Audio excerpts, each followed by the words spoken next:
Au bout de la plume, l'émission littéraire de Radio Alpemancel. Au bout de la plume, pour partager ensemble le plaisir d'écrire, la passion pour la lecture et faire partager vos talents d'écriture. Au bout de la plume, un rendez-vous hebdomadaire sur votre radio, la Radio Alpemancel 106.3 FM. Bonjour et bienvenue dans votre magazine littéraire Au bout de la plume sur l'antenne de Radio Alpemancel. Les aventures amoureuses d'une femme convoitée au quotidien, mouvementée dans une ambiance glamour entre souffrance et réconfort. À vous d'imaginer la fin. C'est la bande-annonce du livre Gloria de Viviane Gouault que nous recevons aujourd'hui dans notre magazine littéraire Au bout de la plume. Bonjour Viviane. Bonjour. Alors Viviane, vous êtes à Lansonnaise. Depuis quand écrivez-vous?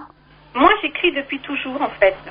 Et donc j'écrivais pour les enfants, pour les endormir, des belles histoires. J'inventais également des histoires. Et j'écrivais surtout des contes pour enfants. J'écris toujours des contes pour enfants qui sont publiés, voilà. Donc et puis j'avais envie d'écrire autre chose. J'avais envie d'écrire une belle histoire sentimentale, mais pas que. Dans mon livre Gloria, il y a beaucoup de personnages, il y a beaucoup de situations, voilà. Donc pour moi, pour mes lecteurs, c'est un beau roman en fait. Et je suis très contente des retours. Voilà. Alors justement, qu'est-ce qui vous inspire plus en détail dans ce livre? C'est un tout en fait. Parce que j'ai commencé par une nouvelle de 10 pages en fait. Et je l'ai fait lire à des personnes que je connais. Et ils ont été emballés en fait. Voilà, ils ont été emballés. Ils m'ont dit pourquoi pas une suite, on a vraiment envie d'avoir la suite, etc. Voilà, donc ils sont restés sur leur faim. Et bon, moi, comme j'ai eu un grave accident, j'étais donc disponible en fait. J'avais laissé mon entreprise, donc j'étais disponible pour continuer à écrire. Et puis je me suis prise au jeu, j'ai continué et j'ai écrit Gloria en fait. C'est un mini-roman, disons, d'une centaine de pages. Et j'ai tout aimé dans cette histoire. Voilà, donc je pense que le lecteur prendra du plaisir à lire ce roman. Comme moi, j'ai pris du plaisir et on me dit aussi que il y a l'émotion qui ressort aussi de ce livre. Et voilà, donc je pense que j'ai réussi à donner du plaisir et à donner de l'émotion à travers cette histoire. Et bien justement, on va commencer à évoquer votre dernier livre qu'on vient de citer, Gloria.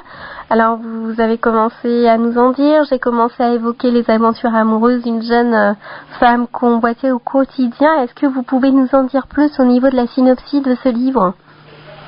Oui, tout à fait. Donc c'est une femme médecin pédiatre à Paris. Donc elle fait de la recherche pour les maladies infantiles et les maladies, surtout les maladies donc orphelines, que l'on appelle orphelines.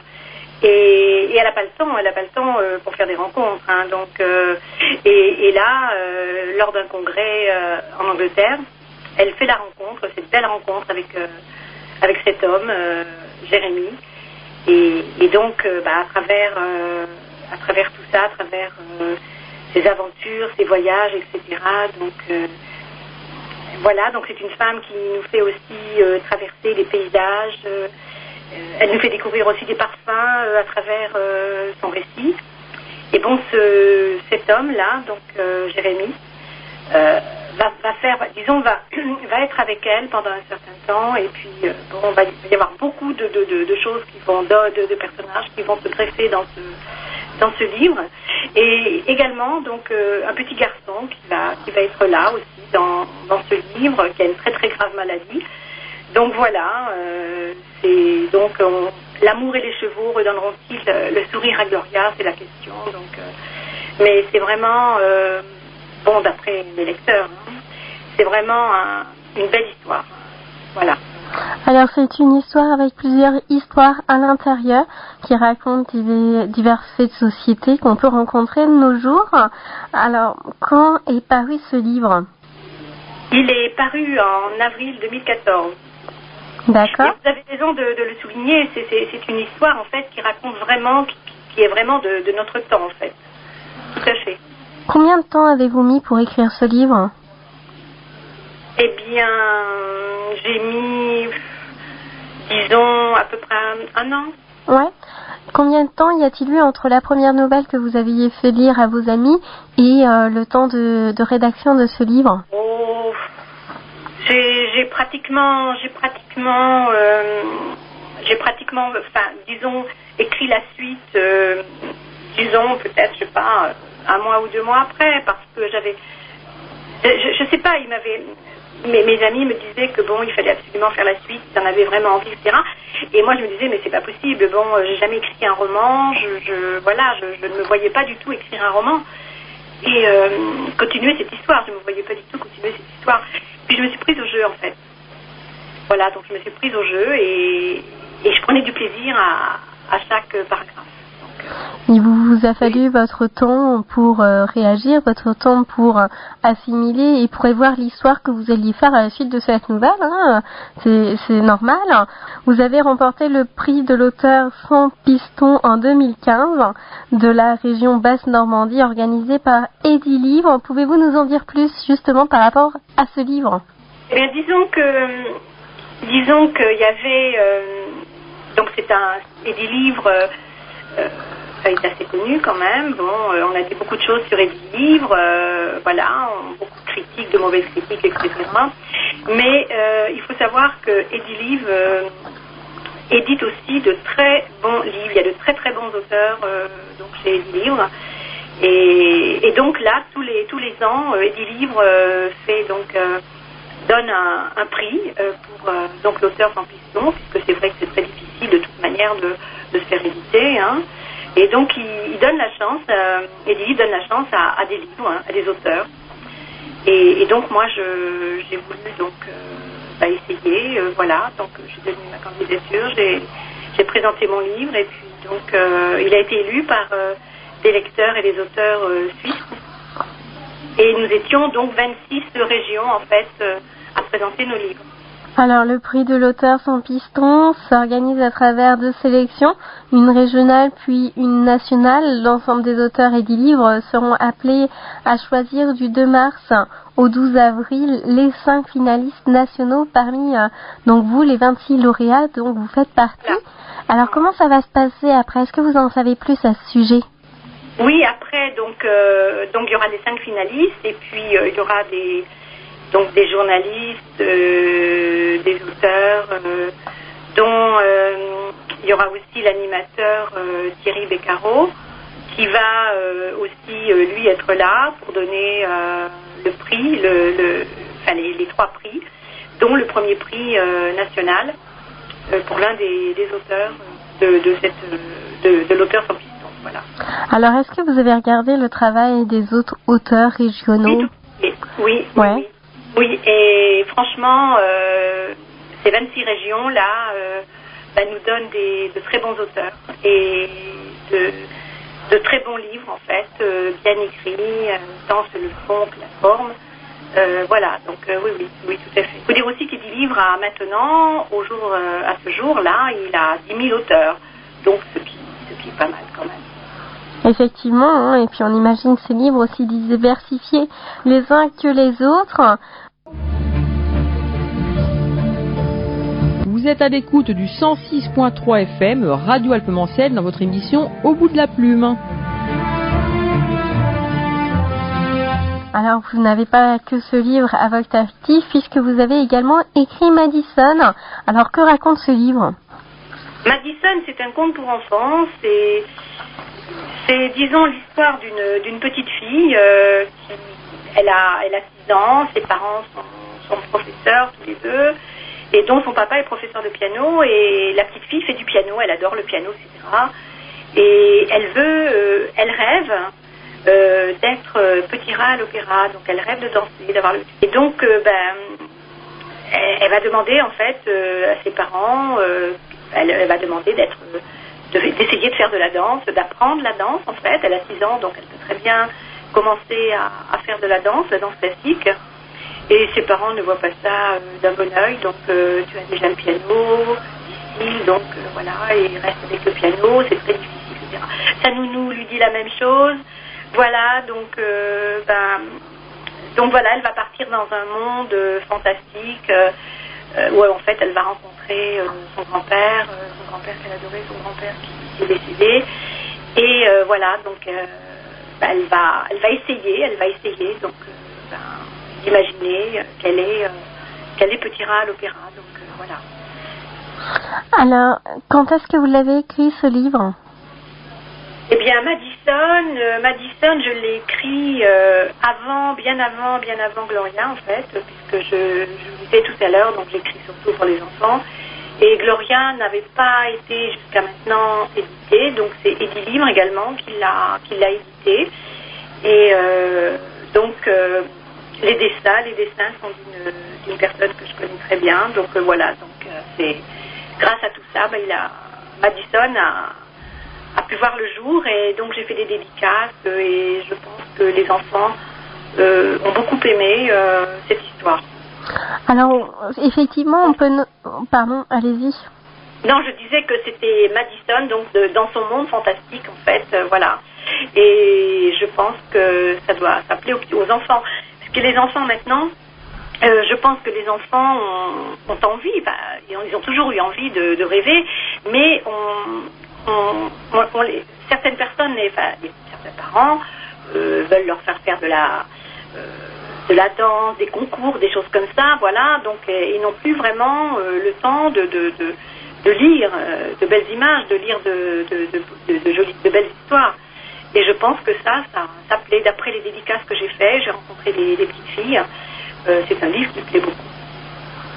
Alors c'est intéressant ce que vous dites, puisque oui, les enfants font des passions qu'ils aiment ou qui ont été inspirés par les parents, effectivement, voilà. Et ça peut leur recréer donc une partie de leurs rêves qui n'ont pas pu aboutir, et tout simplement les réapprendre à rêver, à évoquer leurs souvenirs et leurs envies.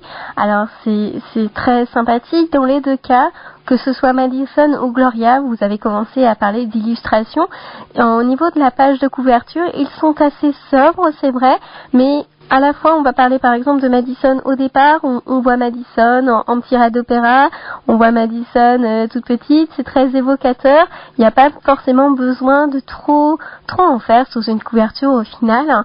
Et pour Gloria, on voit cette femme brune mystérieuse, donc au centre de cette couverture, et qui a plein de mystères en elle, et qui ne répond pas forcément à nos questions quand on voit ce livre, parce qu'on se dit mais de quoi va parler ce livre, c'est assez énigmatique, et en même temps ça répond à la question qu'on pourrait se poser, nous ou auditeurs, qu'est-ce qu'il y a dans ce livre, et voilà, on se dit c'est de l'énigme du début à presque à la fin.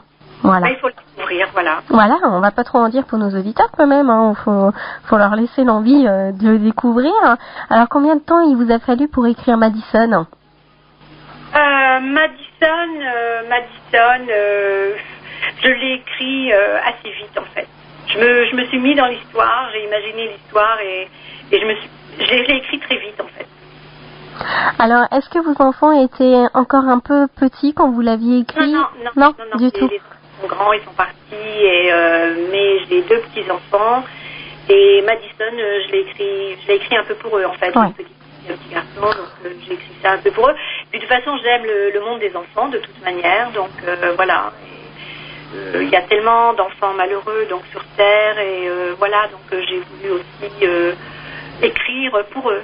Par exemple, les enfants à l'hôpital, les enfants malades, etc. Donc j'ai offert justement Madison à l'hôpital, justement pour que les enfants puissent le lire, puisqu'ils sont sur leur petit lit de souffreteux. Donc voilà, donc j'ai donné ce livre pour essayer de leur faire plaisir, de penser à autre chose.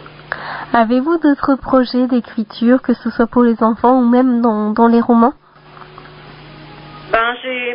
Disons que pour l'instant, j'ai pas trop de projets, parce que j'aimerais bien que Gloria se fasse connaître un petit peu plus, voilà, et j'ai donc des dédicaces, j'ai les salons du livre, donc celui le salon du livre de Paris, et j'ai pas tellement le temps beaucoup me disent encore une fois donc qu'ils aimeraient avoir la suite de Gloria justement, donc ce livre plaît beaucoup, la preuve. Mais bon, pour l'instant je ne pense pas à faire une suite, donc peut-être plus tard, oui, peut-être, ou peut-être à d'autres romans, je sais pas. Voilà, vous vous consacrez déjà donc à l'actualité de ces livres. Alors, vous allez faire des salons, est-ce que vous avez des dates à nous communiquer? Oui, le salon du livre le 20 mars. Où on pourra vous retrouver. Il se situe où, ce salon du livre? À la porte de Versailles, à Paris. D'accord. Alors, comment trouvez-vous le temps d'écrire? Mais j'ai tout mon temps. Ouais, non, mais ça vient comme ça. Est-ce que vous avez besoin forcément d'être inspiré ou voilà, où vous pouvez facilement vous mettre devant une feuille et puis commencer à écrire? Ah, je peux, oui, bien sûr. Ouais.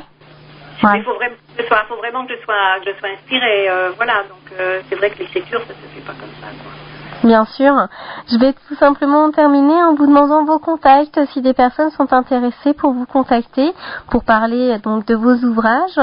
Je crois que vous avez une page Facebook, entre autres. Oui, Gloria Livre, voilà. Donc ils peuvent très bien aller voir, avoir une idée sur le récit de Gloria. On peut également retrouver une page sur vous, sur Edilivre. On retrouve donc ces deux livres, ces deux synopsis. On peut retrouver également le tarif, la collection. Voilà, on les voit en photo. C'est assez énigmatique, comme on l'a cité tout à l'heure. C'est très bien pour pouvoir renseigner aussi nos auditeurs. On trouve vos livres dans toutes les librairies ou Gloria est bien sûr sur tous les sites internet.